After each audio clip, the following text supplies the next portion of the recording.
اجرن الا المودۃ فی القربا، کہہ دو اے رسول کہ میں کوئی اجر رسالت نہیں چاہتا ہوں سوائے اس کے کہ میرے قرابت داروں سے محبت کریں۔ تمام تعریفیں اس پروردگار کے لیے ہیں کہ جس نے کائنات کو خلق کیا اور خلق کرنے کے بعد ہم کو انسانی شکل دی، عقل جیسی نعمت دی، امتحان رکھا، تو ہدایت کے لیے 1,24,000 انبیاء علیہ السلام کو بھیجا۔ یقیناً ہدایت پانے والے جنہوں نے نصیحت کو قبول کیا نجات پا گئے، دنیا میں بھی آخرت میں بھی، اور جنہوں نے ان کی تکذیب کی تو پروردگار نے ان پر عذاب نازل کیا۔ ہم اپنے پروردگار کا لاکھوں کروڑوں احسان، اس کا شکر ادا کریں کہ اس نے ہم کو ولایت اہل بیت علیہ السلام دیے، ان کی محبت دی، اور قرآن کی اس آیت کا مصداق ہم کو ٹھہرایا کہ جس طرح پروردگار کہہ رہا ہے رسول کہہ دو کہ میں کوئی اجر رسالت نہیں چاہتا سوائے اس کے کہ میرے قرابت داروں سے محبت۔ تو محبت کا ایک حق یہ ہے کہ ہم ان کے تذکرے کو جاری و ساری رکھیں۔ ایک صلوات بھیجتے ہیں، اللہم صلی علی محمد و آل محمد۔ جس کے کمر میں درد نہیں ہے تو وہ یہاں آ سکتے ہیں، فرش عزا بچھا ہوا ہے، کمر کی اسے ضرورت ہے۔ ہم لوگوں کو بہت زیادہ مجالس کے آداب کو لیتے ہوئے چلے۔ ہم لوگوں نے کوشش ہم کو کرنا ہے کہ جس جگہ صف عزا بچھی ہے ان کے تمام حقوق کو، حقائق کو، سب کو ادا کریں۔ صف عزا ہے چوتھے امام کی ہمارا امام وہ ہے کہ جس وقت امام کے ایک صحابی نے اپنے چوتھے امام سے ہی رسول اللہ کی حدیث سنی تھی کہ رسول اللہ نے کہا کہ جبریل علیہ السلام آئے اور انہوں نے کہا کہ جو بھی مسجد میں تنہائی میں، یعنی مسجد نبوی میں جو تخلیہ میں اکیلے میں 2 رکعت نماز ادا کرے گا، پروردگار اس کے سارے گناہوں کو معاف کر دے گا۔ اب یہ حدیث انہوں نے اپنے ذہن میں رکھی تھی۔ ہم سب جانتے ہیں کہ نہ کعبۃ الحرام کبھی خالی رہتا ہے اور نہ کبھی مسجد نبوی خالی رہتی ہے، وہاں پر ہمیشہ آنا جانا لوگوں کا جاری و ساری رہتا ہے کہ ہمارے چوتھے امام شہید ہوئے۔ انہوں نے یہ سوچا کہ چلو رسول اللہ کی ہی حدیث ہے اور خود ہمارے چوتھے امام نے ہی بیان کی ہے، تو میں ایسا کرتا ہوں کہ امام کی نماز جنازہ میں پورا مدینہ ہوگا تو مسجد نبوی خالی ہوگی، تو میں جو ہوں تو اس وقت میں مسجد نبوی میں نماز پڑھ لوں گا۔ اب جب یہ بتا رہے ہیں کہ میں نے یہ سوچا تھا اور میں جب مسجد نبوی میں گیا، میں جیسے ہی چاہتا تھا کہ میں نماز ادا کروں، میں نے اللہ اکبر کہنا چاہا کہ ایک مرتبہ آسمان سے اللہ اکبر کی آواز آئی، تو زمین سے بھی دوسری آواز اس کی تکرار میں آئی، کہنے لگے پھر آسمان سے اللہ اکبر کی آواز آئی، پھر زمین سے ویسے ہی آواز آئی، اتنی آواز تھی کہ 7 تکبیریں ہو گئی۔ اس کے بعد مسلسل آسمان سے فرشتوں کا نزول ہوا، اتنے زیادہ فرشتے زمین پر آ گئے تھے کہ نہ میں صحیح سے کھڑا ہو پایا، نہ میں کبھی دائیں ہو جاتا ہوں کبھی بائیں ہو جاتا ہوں، نہ میری نماز ہوئی اور نہ میں نماز جنازہ پڑھ سکا۔ تو کہنے لگا راوی کہ تم نے ایسا کیوں کیا؟ کہا میرا مقصد یہی تھا مگر آج میں پچھتا رہا ہوں۔ اللہ سے ہم توفیق مانگیں کہ جو صحیح کام ہے اللہ ہم کو وہ کرنے کی توفیق دے۔ عزاداری ہم کر رہے ہیں، اس میں ہمارے بہت خلوص ہونا چاہیے ہے۔ ہم اپنے امام کی فرش عزا بچھا رہے ہیں، اس فرش عزا پر جب بھی کسی بیمار کے لیے دعا مانگی گئی ہے بیمار واپس آیا ہے، کسی فقیر کے لیے مانگی امام نے اس کو غنی کیا ہے، اور ایسا ویسا نہیں کیا ہے۔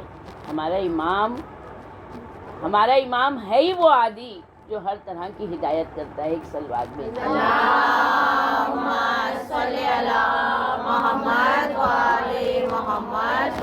الحمدللہ امام نے جو بھی مدینے میں جتنے بھی مدینے میں تھے، امام کے سارے دشمن تھے۔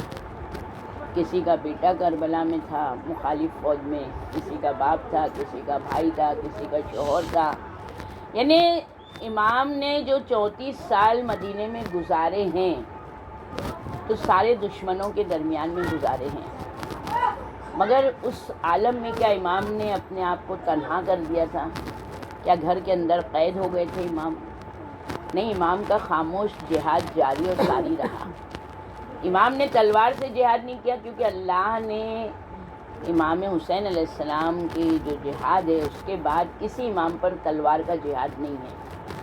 اب اگر تلوار نکلے گی تو پھر ہمارے وقت کے امام، امام زمانہ اجل اللہ صلی اللہ محمد وآل محمد، تو اسی وقت جب وہ تلوار نکلے گی، کسی امام پر تلوار کا جہاد نہیں ہے، مگر ہمارے چوتھے امام کا اتنا سخت جہاد ہے کہ دین کا دفاع بھی کرنا ہے اور اپنے چاہنے والوں کی حفاظت بھی کرنا ہے۔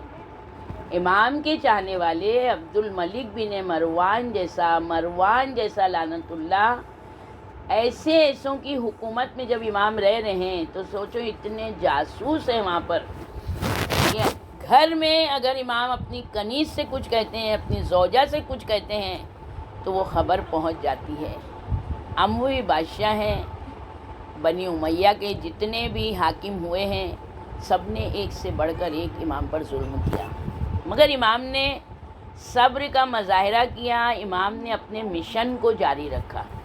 دیکھیں، ایسا موقع آ گیا تھا کہ لوگ توحید بھول گئے تھے، اللہ پر جبر کا الزام لگانے لگے۔ یزید نے یہ جملہ کہا تھا کہ اللہ کی مرضی تھی کہ امام حسین قتل ہوں، جیسے معاویہ لعنت اللہ نے کہا تھا۔ جس وقت جناب عمار یاسر شہید ہوئے صفین میں، تو سارے معاویہ کے لوگوں نے کہا تھا کہ یہ رسول اللہ کی حدیث تھی کہ عمار یاسر کو باغی گروہ شہید کرے گا، تو ہم باغیوں میں تو نہیں آ گئے۔ تو کہا نہیں، معاویہ لعنت اللہ کہتا ہے تم کیسے باغی ہوئے؟ باغی تو علی ہوئے، نہ علی صفین میں لائے ہوتے عمار یاسر کو اور نہ عمار یاسر شہید ہوتے۔ یعنی ایسا مکر کا جال تھا معاویہ لعنت اللہ کے پاس کہ وہ بنی امیہ میں کوٹ کے بھرا ہوا تھا۔ تو جب علی علیہ السلام تک یہ بات آئی تو علی علیہ السلام نے کہا کہ پھر جناب حمزہ جو شہید ہوئے، تو جنگ احد میں اگر رسول اللہ نہیں لاتے تو جناب حمزہ شہید نہیں ہوتے۔ بھائی جو شہید ہوئے مگر مخالف کو جو ہے اس کو عذاب ملنے والا ہے۔ انہوں نے تو مدد کی، یہ حزب اللہ ہیں، اللہ کے گروہ ہیں، اللہ کی مدد کرنے والے لوگ ہیں۔ تو معاویہ لعنت اللہ نے کس طرح سے لوگوں کے دماغ کو کیسی مکر و فریب سے اپنے جال میں پھنسایا ہوا تھا۔ دنیا تھی جس وقت جنگ صفین میں ہی ایک بیٹا باپ علی علیہ السلام کی طرف ہے اور باپ جو ہے تو وہ معاویہ کی طرف ہے۔ ایک مرتبہ علی علیہ السلام کی طرف سے خجل نام ہے، خجل بن سال، اس نے علی علیہ السلام کی فوج سے نکل کے آواز دی کون ہے جو میرے مقابلے میں آئے؟ تو دیکھیں معاویہ لعنت اللہ کو، اس نے اسی کے باپ کو بھیجا، جبکہ یہ تاریخ میں ہے کہ اگر بیٹا باپ کو قتل کرتا ہے تو بیٹے کی عمر ختم ہو جاتی ہے، انہیں کم ہو جاتی ہے۔ تو معاویہ لعنت اللہ نے باپ سے کہا کہ جاؤ، تم کو جانا ہے تمہارے بیٹے کی آواز پہ۔ اب باپ معاویہ نواز تھا، یہ تلوار لے کر آیا، ادھر سے بیٹا، دونوں باپ بیٹے جب قریب آئی سواری تو دونوں گھوڑے سے اتر پڑے، ایک دوسرے کے گلے لگے۔ بیٹا کہتا ہے بابا علی حق ہیں، آ جاؤ علی کی طرف، دنیا اور آخرت دونوں سنور جائے گی۔ باپ کہتا ہے بیٹا دنیا معاویہ کے پاس ہے، تو اپنی جگہ خوش رہے، میں اپنی جگہ خوش رہوں۔ اور دونوں اس کے بعد میں ایک دوسرے سے الگ ہو گئے، مگر بیٹے نے باپ کو قتل نہیں کیا، کیونکہ جس وقت متوکل لعنت اللہ جب یہ سب کرتا تھا مولا کائنات پہ اور اماموں پہ، مگر جس دن اس نے جناب سیدہ سلام اللہ علیہا پر کیا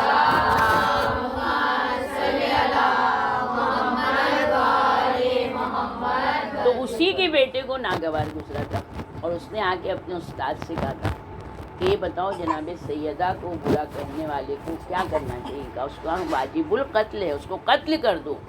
وہ کہتا ہے یہ کام میں کروں گا، وہ کہتا ہے تم نہیں کرنا، کیونکہ بیٹا باپ کو قتل کرے گا تو اس کی زندگی کم ہو جاتی ہے. تو کہتا ہے ایسی زندگی پہ لعنت ہو کہ جو اپنے سامنے اپنی بیوی کے معاذ اللہ ایسے کلمات سنے. اور اس نے اپنے باپ کو قتل کر دیا تھا. 6 مہینے بعد وہ مر گیا. تو دیکھیں لوگوں نے امام کی دفاع کی, امامت کی دفاع کی ہے. تو ہماری زندگیوں میں بھی ہم کو وہ حق ادا کرنا چاہیے. ہم لوگ یہ دیکھیں کہ ہم اپنے امام کے لیے کیا کر سکتے ہیں. ہمارے امام نے ہمارے لیے کیا کیا ہے. امام پاپیادہ جاتے تھے حج پہ. دیکھیں امام کو اگر ہم مدد کے لیے بلاتے ہیں تو امام کہیں بھی ہو امام آ جاتے ہیں. ہم سب جانتے ہیں کہ امام کیسے ہیں. زمین کی تنابیں کھنچ جاتی ہیں. مگر جب امام حج پہ جا رہے ہیں, ابراہیم ابن اوہم چاہنے والے ہیں, محب اہل بیت ہیں, اور یہ بھی اپنے لشکر سے کسی وجہ سے الگ ہوئے. انہوں نے کیا دیکھا کہ ایک بالکل 12-13 سال کا لڑکا ہے اور اکیلا چلا جا رہا ہے, حج کی طرف جا رہا ہے, مکے کی طرف جا رہا ہے. تو انہوں نے کہا کہ بیٹا تم کہاں جا رہے ہو؟ کہا حج کرنے. کا تمہارے پر تو حج واجب نہیں ہے اور سنت بھی نہیں ہے. تو وہ کہتے ہیں کہ آپ نے تو دیکھا ہے, کیا تمہاری عمر ابھی اتنی ہوئی نہیں ہے جو حج کرو؟ تو کہا آپ نے تو دیکھا ہے نا, بہت سارے جن پر حج واجب نہیں ہوتا ہے چھوٹی عمر میں دنیا سے چلے جاتے ہیں. تو کہتے ہیں اچھا تم حج پہ جا رہے ہو تو تمہارا زادِ راہ کہاں ہے؟ یعنی جب ہم سفر پہ نکلتے ہیں, ہم کو صرف صبح سے شام کے لیے جانا ہوتا ہے تو ہم ساری چیزیں رکھ لیتے ہیں, پانی بھی ہوئے, کچھ ناشتہ بھی ہوئے, کچھ کھانا بھی ہوئے, کہ ہم کو وہاں دوپہر میں کسی سے مانگنا نہیں پڑے. انہیں ہم سارے لوازمات کے ساتھ جاتے ہیں. اور یہ وہ بچہ ہے جو ایسے ہی چلا جا رہا ہے. تو انہوں نے کہا کہ بھئی تمہارا زادِ راہ کیا ہے؟ تو کہتے ہیں میرا زادِ راہ میرا تقویٰ ہے. اور کہا تمہاری سواری کا, میری سواری جو ہے میرے دونوں پیر ہے, اور میرا مطلوب جو ہے میں چاہتا ہوں صرف میرے مولا میرے پروردگار کو میں چاہتا ہوں. تو کہنے لگے پھر بھی بیٹا کچھ کھانا پینا تو ہونا چاہیے تمہارے پاس. تو کہا یہ بتائیے آپ کہ جب آپ کسی کے گھر جاتے ہیں اور کسی نے آپ کو بلایا ہے مہمان کھانے پر, تو کیا آپ اپنا کھانا لے کے جاتے ہیں؟ تو کہا کہ نہیں. تو کہا بس میرے پروردگار نے مجھے بلایا ہے اور میں اتنا جانتا ہوں کہ میرے پروردگار کی مملکت ہر طرف ہے, ساری زمین اللہ کی ملکیت ہے, اور پروردگار سب کا رازق ہے. وہ دنیا کی ہر زمین کی مخلوق کو رزق دینے والا ہے. ساری چیزیں اس کے اختیار میں ہے, اور میں اسی کی حج کے لیے جا رہا ہوں, اس کے گھر کی زیارت کو جا رہا ہوں. تو امام نے کس طرح سے ہم کو سفر کرنا ہے, کس طرح سے اپنے آپ کو تقویٰ کے لیول پہ رکھنا ہے, کس طرح سے امام نے معافی. اگر ہم چوتھے امام کی زندگی کے واقعات دیکھیں گے تو چوتھے امام کی زندگی میں امام نے کسی سے بدلہ لینے کی کہیں بات نہیں کی ہے. ہم بنی امیہ میں یزید کا تو سامنا امام حسین کے سامنے, اور پھر جو یزید نے ظلم ڈھایا ہے وہ امام تو کبھی نہیں بھول سکتے ہیں. جس طرح یزید نے ظلم ڈھایا, پھر یزید کے بعد ان کا بیٹا معاویہ بن یزید, پھر اس کے بعد مروان, اس کے بعد عبد الملک بن مروان, پھر ہشام بن عبد الملک, پھر ولید بن عبد الملک. اتنے لوگوں کا امام نے سامنا کیا ہے. دشمنان اہل بیت پر لعنت, بے شمار لعنت. یزید 3 سال زندہ رہا, مگر یزید نے امام کو رہا کرنے کے بعد بھی امام کو آزاد زندگی نہیں گزارنے دی. کہیں نہ کہیں وہ امام کو پیچھے سے حملہ کرواتا رہتا تھا, مگر امام اس کا خاموشی سے جواب دیتے تھے. واقعہ حرہ جو تاریخ میں اتنا عبرتناک واقعہ ہے, آج جو ہمارے معاشرے میں ہوتا ہے کہ اگر کوئی چیز ایسی, دیکھیں ہماری زندگی میں امر بالمعروف اور نہی عن المنکر کی بہت زیادہ ضرورت ہے. خاموشی سے ظلم سہ لینا بھی گناہ ہے, اور ظلم کرنا تو حقیقت میں گناہ ہے, مگر حق کا ساتھ نہیں دینا سب سے بڑا گناہ ہے. اگر حق کا ساتھ نہیں دیں گے اور زبان نہیں کھولیں گے تو اللہ کسی نہ کسی ظالم کو ہم پر مسلط کرے گا. اب وہ ہماری نفس پر ہم سے زیادہ ظلم کرے گا. 61 ہجری امام حسین علیہ السلام, سب کو پتا تھا رسول اللہ کے نواسے ہیں, امام حسین علیہ السلام حق پر ہیں, امام حسین علیہ السلام کے ساتھ جو رہے گا شہید تو ہوگا مگر بغیر حساب جنت میں داخل ہوگا، اور اس کا اجر جو ملے گا جتنا سید الشہداء کے ساتھ، یعنی یہ جو 72 شہداء کا جو ثواب ہے وہ جنگ احد کے شہداء کے سے بھی زیادہ ہے، جبکہ امام حسین سے پہلے جناب حمزہ سید الشہداء کے لقب میں تھے، مگر وہ شہداء بعد میں آ گئے جو کربلا کے شہید سے. جبھی تو ہمارے امام حسین علیہ السلام نے کہا تھا نا کہ جیسے اصحاب مجھے ملے، نہ میرے نانا کو ملے، نہ میرے بابا کو ملے، نہ میرے بھائی کو ملے. یعنی ایسے اصحاب تھے جو امام کے چنندہ تھے، چنے ہوئے تھے. تو سوچے ایک صلوات بھیج دیں.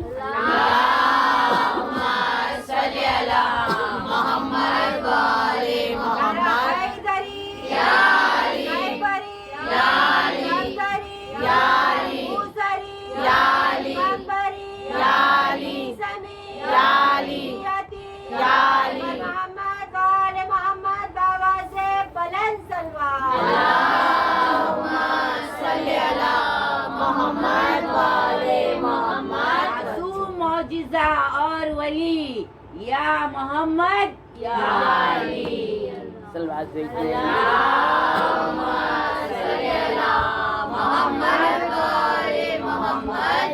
تو امام حسین علیہ السلام کے ساتھ مدینے میں عبداللہ ابن عباس، عبداللہ ابن عمر، یہ سب موجود تھے. کیوں نہیں گئے کربلا؟ یہ سب انہوں نے خاموشی اختیار کی، مدینے سے باہر نکل گئے، گمنام جگہ چلے گئے، مگر امام حسین کا ساتھ نہیں دیا. اگر یہی لوگ جو یزیدی فوج میں تھے، اگر یہی لوگ امام حسین کے ساتھ ہو جاتے تو کربلا نہیں ہوتی. مگر امام اور اللہ بتا رہے کہ دیکھو حق ہمیشہ ثقیل ہوتا ہے، کبھی بھی میجورٹی پہ نہیں جانا، مگر اپنے آپ میں ایسی تربیت کر لینا اپنے نفس کی، اپنے دل و دماغ کی اور سیرت معصومین کے ذریعے، تاکہ تم حق کو پہچان سکو. حق کڑوا ہوتا ہے مگر حق بولنا ضروری ہے. جس نے نہیں کیا، 61 ہجری میں امام حسین شہید ہوئے، 64 ہجری میں مسلم بن عقبہ کو فوج دے کے، بڑی فوج دے کے یزید نے مکہ اور مدینہ کو اجاڑنے کے لیے بھیج دیا. مسمار کر دو، نہ کعبہ چاہیے، کیونکہ یزید مسلمان ہی نہیں تھا، فاسق و فاجر. اس کو کیا پتا کہ احکام اسلام کیا ہے، دین اسلام کیا ہے؟ وہ تو رسول اللہ کی وحی کا مذاق اڑاتا تھا. اب اس نے جب بھیجا ہے فوج کو کہ بس قتل کرنا، کہتے ہیں 4 لاکھ مسلمان مارے گئے تھے، 1,20,000 صرف شیعہ تھے، 2,80,000 حافظ قرآن، رسول اللہ کے اصحاب. کیوں؟ خاموش رہنے کا صلہ. مدینہ مسجد نبوی میں گھوڑے بندھوائے گئے، کعبے کو مسوار کیا گیا. اتنا زیادہ، بہت ہی زیادہ پرآشوب زمانہ. مگر یزید نے جب مسلم بن عقبہ کو فوج دے کے بھیجا تھا تو یہ کہہ دیا تھا کہ علی ابن الحسین کے گھر کو چھوڑ دینا، نہ علی ابن الحسین سے کچھ کہنا اور نہ ان کے گھر پر حملہ کرنا. علی ابن الحسین یعنی صرف فقط اور فقط چوتھے امام کے گھر کو امان تھی. چوتھے امام کو اس نے ہاتھ نہیں لگایا، کیونکہ خود اس نے کہا کہ اس وقت ہم کو ان کو کچھ نہیں کہنا ہے. یہ امام کی ہیبت ہے، یہ امام کا معجزہ ہے کہ امام نے کس طرح کی زندگی اسلام نے دی. اب دیکھیں کہ وہاں کے اوپر مدینے میں مروان سے یزید بہت زیادہ چڑھنے لگا تھا، اور مروان تک یہ خبر آئی کہ مروان کو قتل کر دینا، واصل جہنم کر دینا. یہ ہر گھر میں گیا ہے، ہر ایک سے اپنے بیوی بچوں کی پناہ مانگی. کسی گھر والے نے مروان کے گھر والوں کو پناہ دینے سے انکار کر دیا، کسی نے ایکسیپٹ نہیں کیا، کسی نے قبول نہیں کیا. جب سب جگہ سے ہار گیا تو آیا جناب سید سجاد کے گھر، آگے کہتا ہے کہ علی ابن الحسین صرف فقط آپ ہیں جو میرے اور میرے بیوی بچوں کی کو پناہ دیں گے، اور آپ کے گھر وہ محفوظ رہیں گے. ہم آپ ہوتے تو کیا کرتے؟ پروان وہی تھا جس نے 28 رجب کو یہ کہہ دیا تھا کہ اگر آج حسین کا سر نہیں کٹا تو بہت مہنگا پڑے گا. مروان وہ تھا کہ جس نے یزید کو ورغلایا تھا کہ امام حسین کو قتل کر دو. مروان ہر جگہ امام حسین کے قتل میں شریک تھا. جب امام سید سجاد کے پاس آیا ہوگا تو امام نے منہ پھیر لینا چاہیے تھا. امام یہی کہتے نا کہ نہیں ہم کو تمہارا ساتھ نہیں دینا ہے، مگر امام نے کہا مروان تجھے اور تیرے بچوں بیوی بچوں کو پناہ ہے، میرے گھر میں محفوظ رہیں گے. کم سے کم 80 سے 100 لوگ تھے. امام نے دروازے کھول دیے. 2-3 مہینہ رہے ہیں جب تک کہ لڑائیاں مسمار ہوتا رہا. اب جب یہ بیوی بچے نکل کے گئے ہیں مروان کے، تو یہ لوگوں کا خود کا کہنا ہے کہ جتنا آرام سے ہم علی ابن الحسین کے گھر میں تھے، ہم کبھی اپنے گھر میں بھی اتنا عیش نہیں اٹھا سکے. یہ ہوتا ہے امام جس نے خاموشی سے انتقام لیا، کہ دشمن نے بھی یہ دیکھا کہ تلوار کا وار نہیں کیا مگر دلوں پر وار کیا ہے. امام زین العابدین علیہ السلام نے ایک صلوات بھیجی. اللہم صلی علی محمد وآل محمد. امام نے ہمارے ہر جگہ پر غلاموں کو خریدتے تھے، تعلیم دیتے تھے، اور تعلیم دینے کے بعد ماہ رمضان المبارک میں سب کو جمع کرتے تھے آخری دن جمع کر کے کہتے تھے تو نے یہ تاریخ پہ یہ گناہ کیا تھا، کہاں میں نے کچھ کہا تھا کہ نہیں آپ نے معاف کیا تھا. ہر کنیز ہر غلام سے، اور کہنے کے بعد اس کے بعد کہتے تھے کہ اب تم لوگ کہو کہ ہماری ہر خطا ہر غلطی کو علی ابن الحسین نے معاف کیا. پروردگار علی ابن الحسین کی جو غلطیاں ہیں تو معاف کر دے. دیکھیں ہمارا امام تو معصوم تھا، مگر ہمارے امام نے ہم کو بتایا کہ ہمیشہ ہم کو توبہ کے ذریعے اپنے پروردگار سے قربت حاصل کرنا چاہیے. ایک صلوات بھیج دیں. اللہم صلی علی محمد وآل محمد. الحمدللہ امام کے ایک بیٹے، اگر 5ویں امام ہیں تو امام کے ایک بیٹے کا نام زید ہے.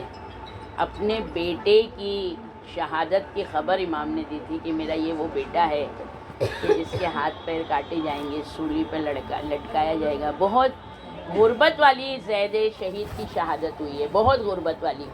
مگر جناب زید کی ماں جس وقت جناب مختار نے خروج کیا تھا تو جناب مختار نے ایک بہت پاک باز کنیز تھی، وہ جناب مختار نے خریدی، اور جناب مختار نے خرید کر ایک پرچہ لکھا تھا اور جناب سید سجاد کے پاس بھیجا تھا کہ مولا یہ بہت پاک اور طاہر کنیز ہے، یہ میں نے آپ کے لیے بھیجی ہے.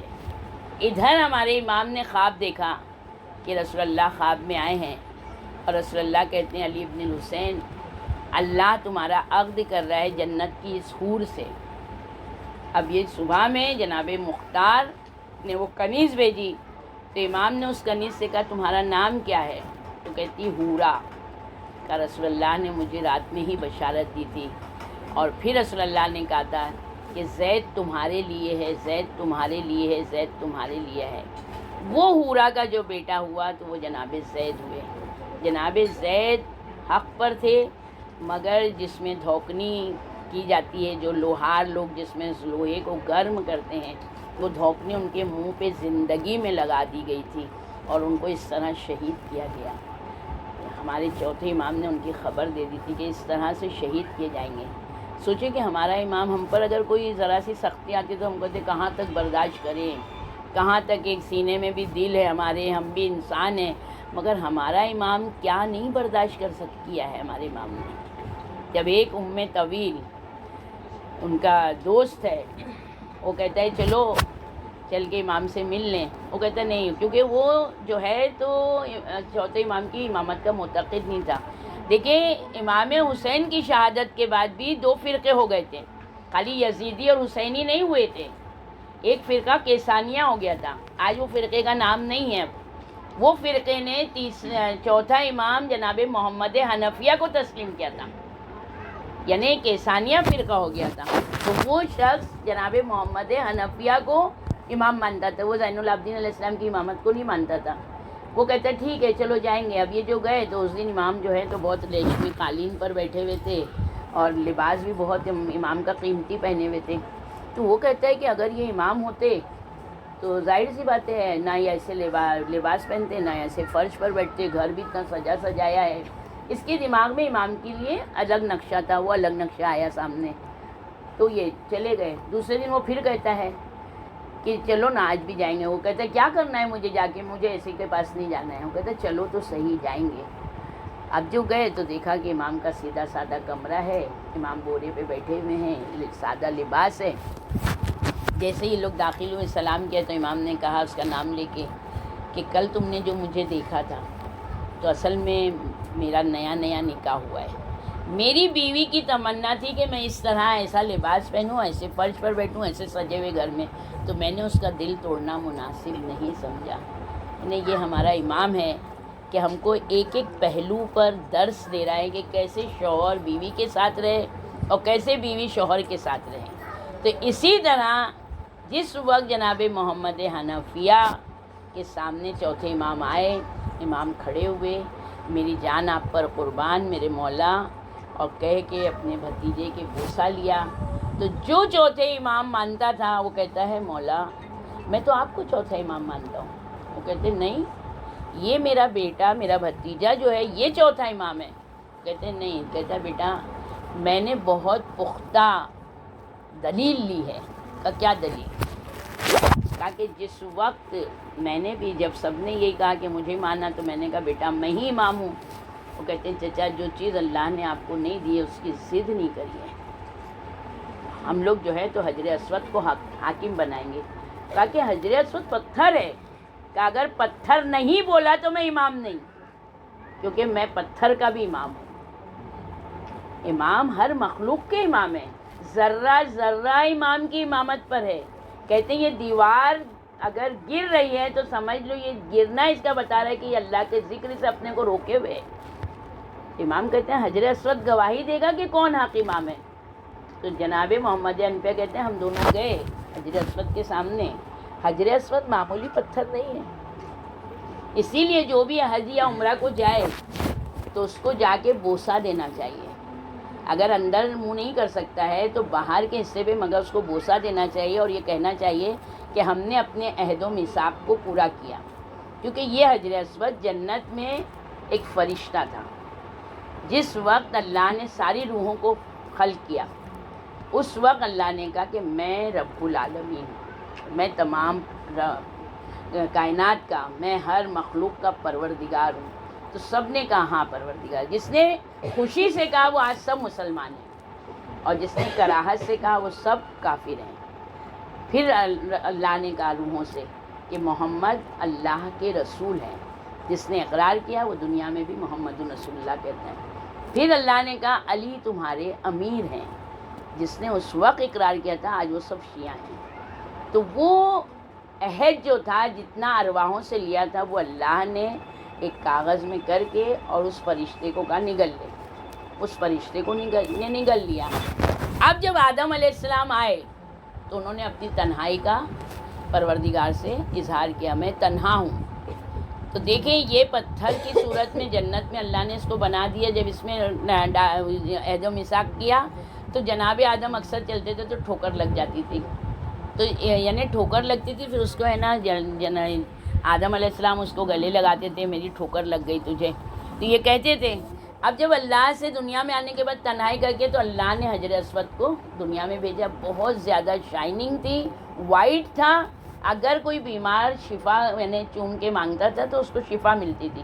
امام کا کہنا ہے کہ کافروں کے پاس یہ رہا کیونکہ کافر اس میں آ گئے تھے, تو اس وجہ سے اس کی شفا کی جو تاثیر تھی وہ ختم ہو گئی. جو وائٹ تھا آج وہ کالا ہو گیا, جو سفید آیا تھا وہ کالا ہو گیا کافروں کے ہاتھ میں رہنے سے. تو کافر کی میجورٹی میں رہ کے کیا ہمارا دل کالا نہیں ہوگا؟ ماحول کا اثر آتا ہے, کھانے کا غذا کا اثر آتا ہے, ماحول بہت اثر رکھتا ہے. دینداری ماحول اور ہے, کافر والا ماحول اور ہے. جو ہماری جس میجورٹی میں ہم رہیں گے ہمارا عقیدہ اس طرف چلا جاتا ہے. تو یہ وہ حجر اسود ہے, اور حجر اسود حشر میں آ کے گواہی دے گا کہ اس نے اپنے عہد و میثاق کو پورا کیا. بہرحال کہتے ہیں جناب محمد حنفیہ جب ہم گئے ہم نے 2 رکعت نماز پڑھی. میں نے آواز دی, حجر اسود نے جواب نہیں دیا. مگر جیسے ہی علی ابن الحسین نے کہا کہ بتا دے حق کیا ہے, تو حجر اسود نے فصیح زبان میں کہا کہ علی ابن الحسین ابن علی ابن ابی طالب علیہ السلام اللہ کی حجت ہے.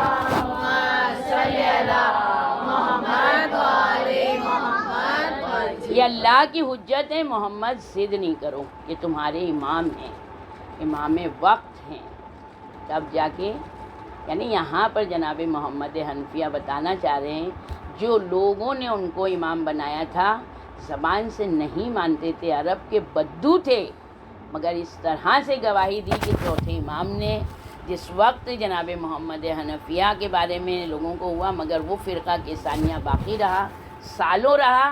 مگر ایک بات یاد رکھ لیں، شیعوں کے 13 فرقے آخری زمانے میں ہوں گے جو آج بن گئے ہیں، مگر ہر فرقہ جو 12 امام کی کسی بھی احکام پر شک کرتا ہے وہ اثنا عشری سے خارج ہے۔ ایک فرقہ بخشا جائے گا، 12 فرقے جو شیعہ مجلس کر رہے ہیں، ماتم کر رہے ہیں، کما لگا رہے ہیں، زنجیر لگا رہے ہیں، جہنم واجب ہے۔ جو چیز اسلام میں نہیں ہے اس کو ہم ایڈ نہیں کر سکتے، اور جو نہیں ہے جو ہے اس کو ہم مائنس نہیں کر سکتے۔ یا اللہ ہو، یا رحمان ہو، یا رحیم، یا مقلب القلوب، سب یہ دعا امام بتا رہے ہیں اپنے ساتھیوں، اپنے اصحاب کو کہ جب ایسا دور آئے تو یہ دعا پڑھنا۔ تو امام کے جو صحابی کو بتا رہے ہیں تو امام نے پڑھا ہے یا اللہ ہو، یا رحمان ہو، یا رحیم، یا مقلب القلوب ثبت قلبی، تو انہوں نے یا مقلب القلوب والابصار کہہ دیا، ایک ورڈ آگے کیا کہ مولا ایسے بھی پڑھ سکتے ہیں، امام نے کرنے جو ورڈ میں نے دیے ہیں صرف اتنا ہی پڑھنا ہے، اس سے ایک لفظ آگے نہیں جانا ہے۔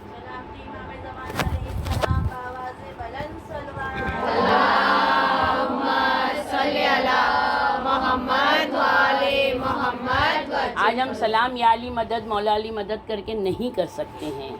رسول اللہ نے جب آیت تطہیر نازل ہوئی السلام علیکہ یا اہل البیت النبوہ ومادن الرسالہ، جناب سیدہ کے گھر پہ جاتے تھے تو پہلے سلام کرتے تھے۔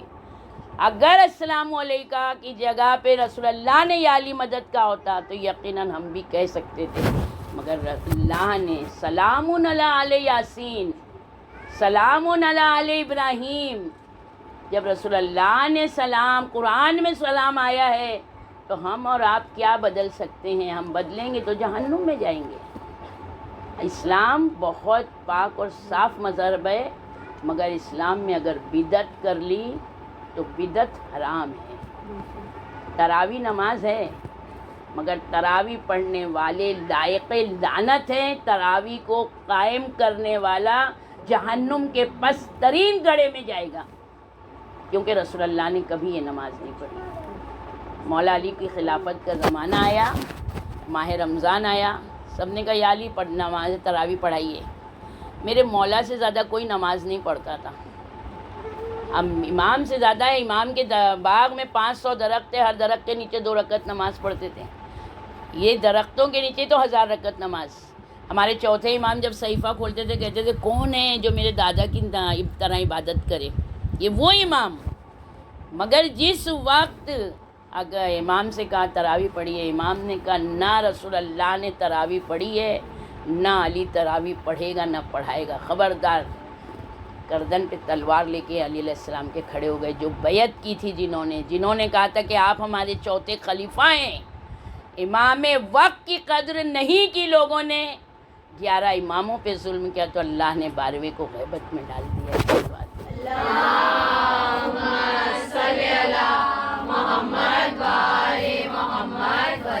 تو بس پھر اللہ نے غیبت میں ڈالا ہے۔ آج غیبت کے دور میں اپنے ایمان کو سنبھالنا بہت مشکل ہے۔ آج ماں اپنے بیٹے کو نہیں بول سکتی، بیٹا ماں کو نہیں کہہ سکتا۔ عقیدے میں کسی کی پیروی نہیں ہے، عقیدے میں کوئی یہ کر رہا ہے تو ہاں کر رہا ہے، کرنے دو، نہیں ہو سکتا۔ اگر رات بھر شب بیداری کی ہے اور صبح کی نماز نہیں پڑھی ہے تو امام حسین کی تعصی نہیں کی ہے۔ اذان علی اکبر سب کو یاد رہنا چاہیے۔ امام حسین نے بتا دیا کہ کتنا ہی بہترین عبادت گزار ہوگا تو وہ عزادار بھی ہونا چاہیے، اور کتنا بڑا عزادار ہے اس کو ویسے ہی عبادت گزار بھی ہونا چاہیے، کیونکہ حدیث ثقلین کے مطابق امام نے زندگی گزاری ہے۔ کیوں جناب زین العابدین کو عبادتوں کی زینت کہا گیا ہے؟ زین العابدین، سید الساجدین، ایسے امام کو ماننے والے عبادت کو کہتے ہیں نہیں بھی پڑھیں گے نماز تو امام بخشوا دیں گے۔ ایک بات یاد رکھیں، کہتے ہیں نا لوگ دیکھ سے زیادہ چمچے گرم، سب لوگ یہ کہتے ہیں. ابھی جیسے کسی کا مجلس ہے، حصہ کسی کو بانٹنے دے دیا، اب اس سے کہہ دے سب کو ایک ایک دینا، اب وہ ایک ایک دے دیے، کہ ابو بولے بھائی ہم کو وہ دیتی ہیں، بھائی بھائی آپ ان سے لیے گا. اب جس کو ذمہ داری دی ہے وہ بہت الرٹ رہے گا، کیونکہ ذمہ داری کا جواب ہے. یا تو ذمہ داری لے نہیں، اگر ذمہ داری لیے تو جواب ہے، کیونکہ اللہ نے اپنی مخلوق خلق کرنے کے بعد ساری چیز 14 معصومین کو دے دی. اب 14 معصومین کو حساب بھی لینا ہے، تو اب کیسا حساب لیں گے؟ یا وہ اللہ سے خیانت کریں گے، یا تو ہم ان کو خائن بنائیں، اور اگر امانت دار ہیں تو پھر ہمارا حساب کیسا لیں گے؟ کیونکہ امام کہیں گے ہم نے تم کو بتایا تھا اور تم نے عمل نہیں کیا. اب تمہاری برزخ جو ہے بہت سخت ہے، حد سے زیادہ سخت ہے. تو دعا کرنا چاہیے ہم کو کہ ہم اپنے امام کی سیرت پر عمل کریں. ہمارے یہی چوتھے امام ہیں. جس وقت مدینے میں ایک سائل سوال کر رہا ہے، فقیر ہے، مانگ رہا ہے، امام جب فقیر کو دیتے تھے تو نسلیں سیراب ہو جاتی تھی. اگر نسلیں بھی نہیں سیراب ہوئیں، اگر فرضی بھی دیتے تھے تو امام اتنا دے دیتے تھے کہ سال بھر اس کو مانگنا نہ پڑے. جب امام سے ایک شخص نے کہتے ہیں مانگا تو امام نے اس کو 1 درہم دیا اور 1 روٹی دی. وہ کہتا ہے 1 درہم اور 1 روٹی ہم میرے اور میرے اہل و عیال میں 40 سال چلی ہے.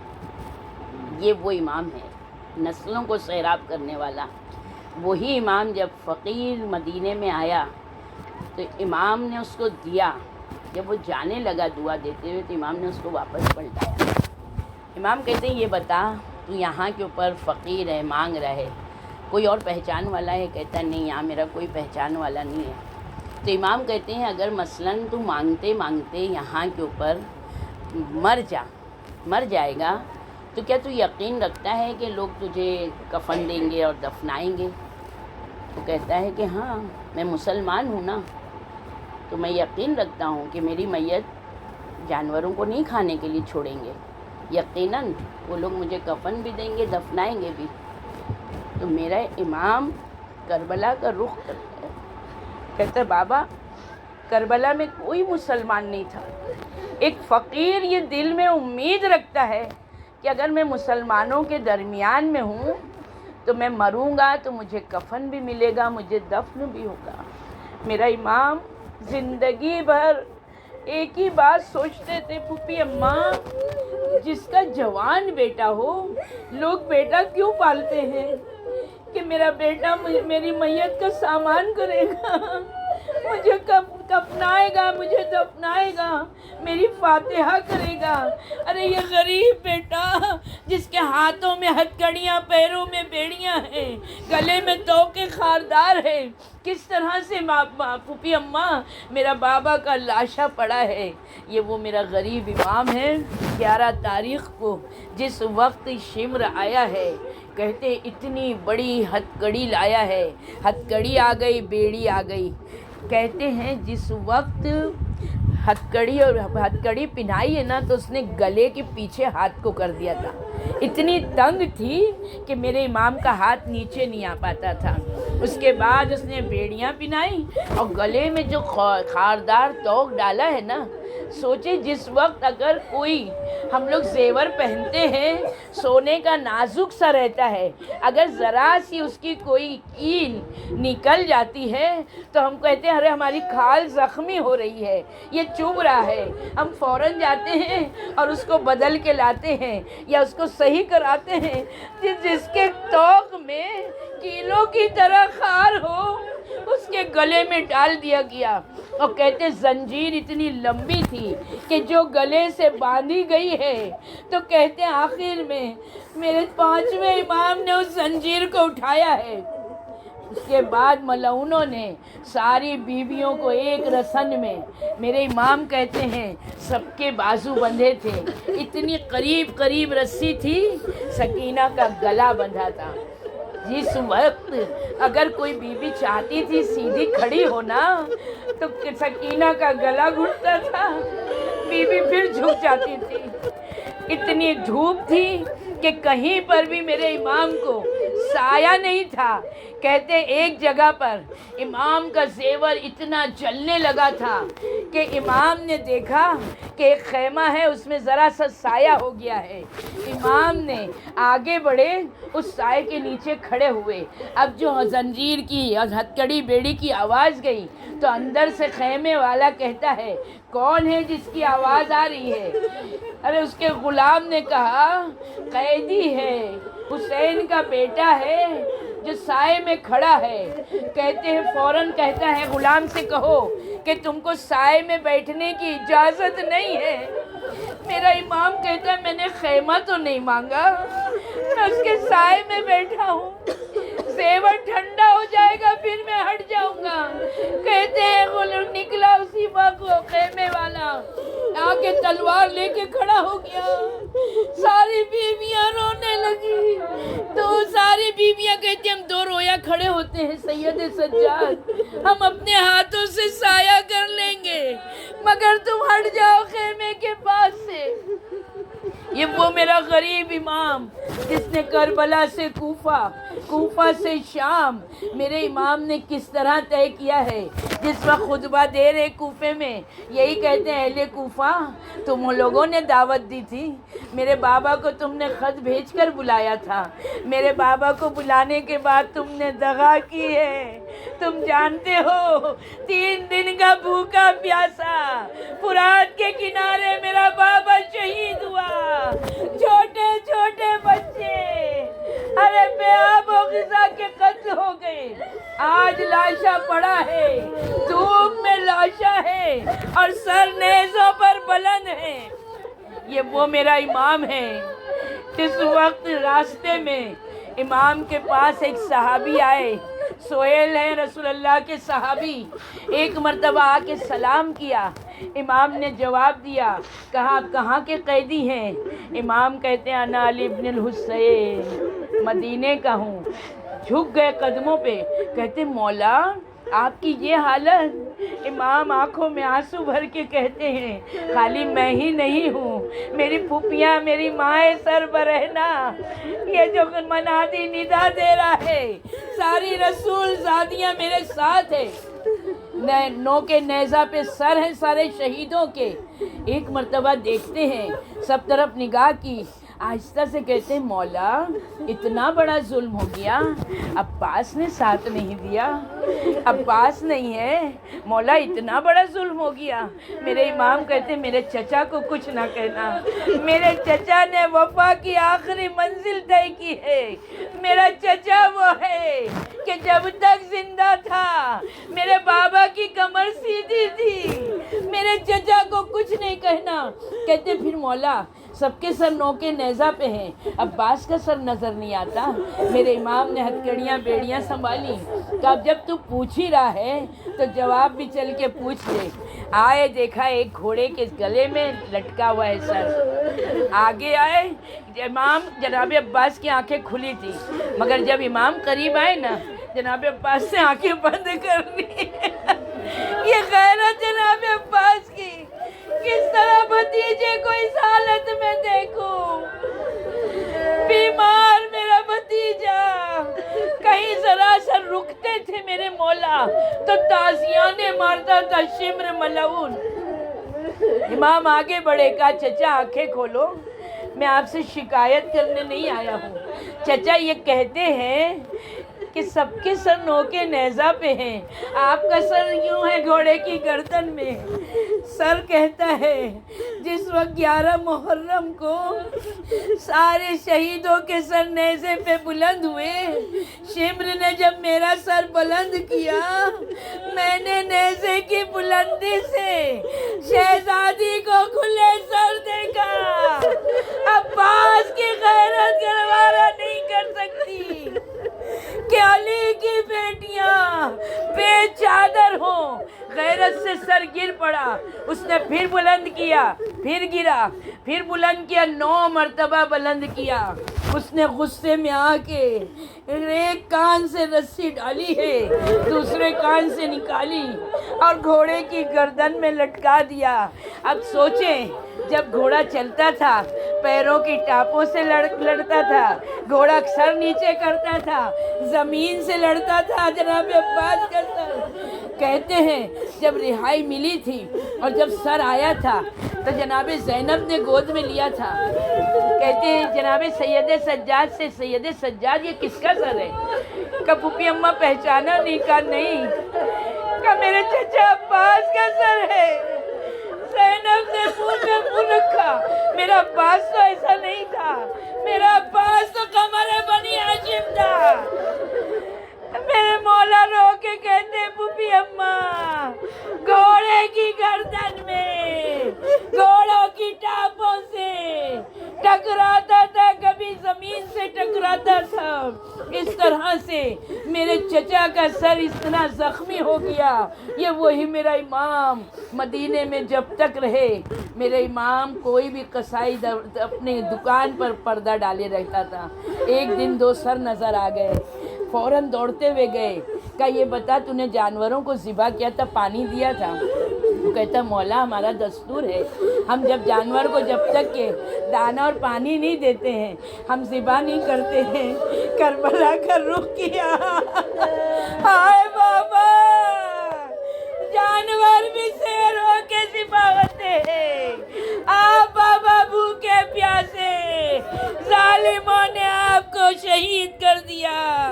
ہائے بابا، آپ کے ظلم کو یاد کر کے آپ کا بیٹا زندگی بھر روئے گا۔ اللہ قوم الظالمین سیعلم الذین ظلموا أی منقلب ينقلب